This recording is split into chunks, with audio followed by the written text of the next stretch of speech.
అందరికీ నమస్కారం. పిల్లల అభ్యసనలో తల్లిదండ్రుల సమాజ భాగస్వామ్యం అనే రెండవ మాడ్యూల్‌కు స్వాగతం. రండి, ఇప్పుడు మనం ఈ ఉప మాడ్యూల్‌లో తల్లిదండ్రులకు, సమాజానికి పిల్లల అభ్యసనపై అవగాహన కల్పించటానికి, ఈ అభ్యసనలో చురుకుగా పాల్గొనేలా వారిని సమీకరించటానికి అవసరమైన విభిన్న వ్యూహాల గురించి నేర్చుకుంటాము. ఈ అంశం పూర్తి చేసే సమయానికి సమాజ సమీకరణ యొక్క అర్థం మరియు ప్రాముఖ్యత గురించి నేర్చుకుంటాం. అలాగే పిల్లల పెరుగుదల మరియు అభ్యసనలో భాగస్వామ్యం కోసం తల్లిదండ్రులను, సమాజాన్ని సమీకరించటానికి వివిధ మార్గాలను గుర్తించగలుగుతాం. సమాజ సమీకరణ అనే పదం ద్వారా మీరేమర్థం చేసుకున్నారు? సమీకరణ అనేది తల్లిదండ్రులు, విద్యా సంస్థలు మరియు వ్యక్తులు మొదలైన విభిన్న భాగస్వాములను కలిగి ఉన్న సమాజం నుండి వివిధ రకాల మద్దతును సేకరించే ప్రక్రియ. మద్దతు యొక్క స్వభావం ఆర్థికమైనది లేదా ఆర్థికేతరమైనది కావచ్చు.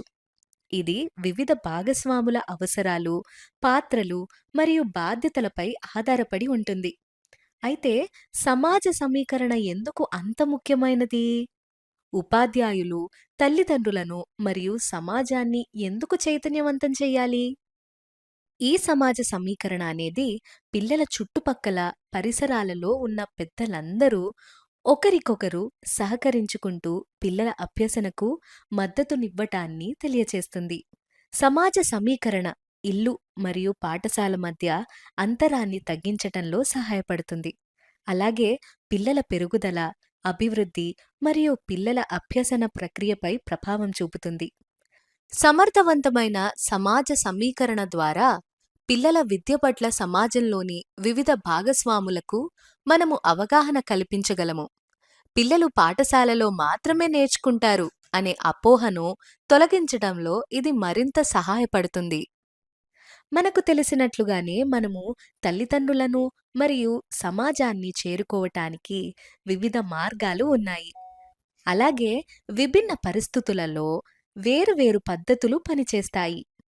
ఈ విభిన్న మార్గాలలో ప్రతి ఒక్కదాని గురించి అర్థం చేసుకోవటానికి ప్రయత్నిద్దాం. వ్యక్తిగత పరిచయం కోసం ప్రతి ఇంటిని సంప్రదించటం మొదటి మార్గం. ఇది ఫోన్ కాల్స్, ఎస్ఎంఎస్ లేదా వాట్సాప్ ద్వారా చేయవచ్చు. అత్యవసర సందర్భాలలో ఫోన్ల ద్వారా కాకుండా వ్యక్తిగతంగా సంప్రదించటం కోసం ఇంటింటికి వెళ్ళడం మంచిది. రెండవ మార్గం ఏమిటంటే చిన్న సమూహాలలో సమావేశాలు నిర్వహించటం. ఉదాహరణకు తల్లుల గ్రూపులు, తల్లిదండ్రుల సమావేశాలు ప్రతి నెల ఈసీసీఈ రోజు నిర్వహించటం.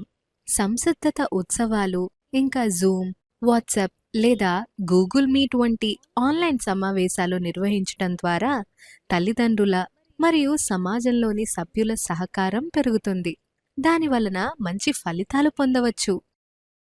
మూడవ మార్గం ప్రింట్ మీడియాను ఉపయోగించి సమాజ భాగస్వామ్యాలను సమీకరించవచ్చు.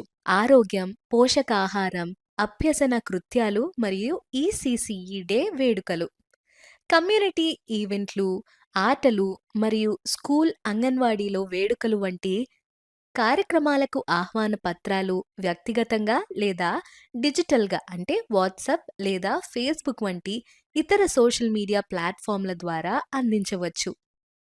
నాలుగవ మార్గం, మీరు టెలివిజన్ మరియు రేడియో ఛానళ్లలో కూడా కార్యక్రమాలను ప్రసారం చేయవచ్చు.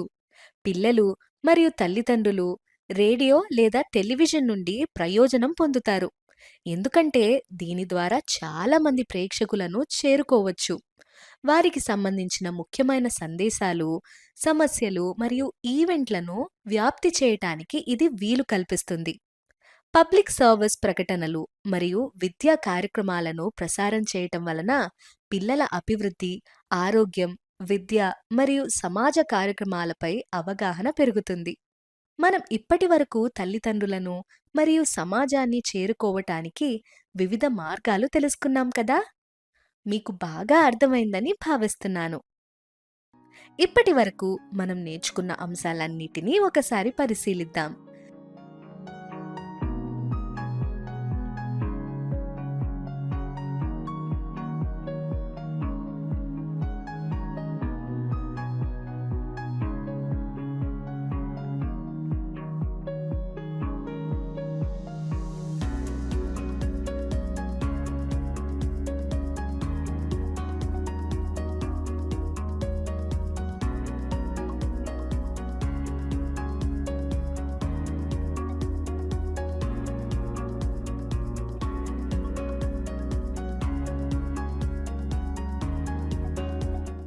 ధన్యవాదాలు.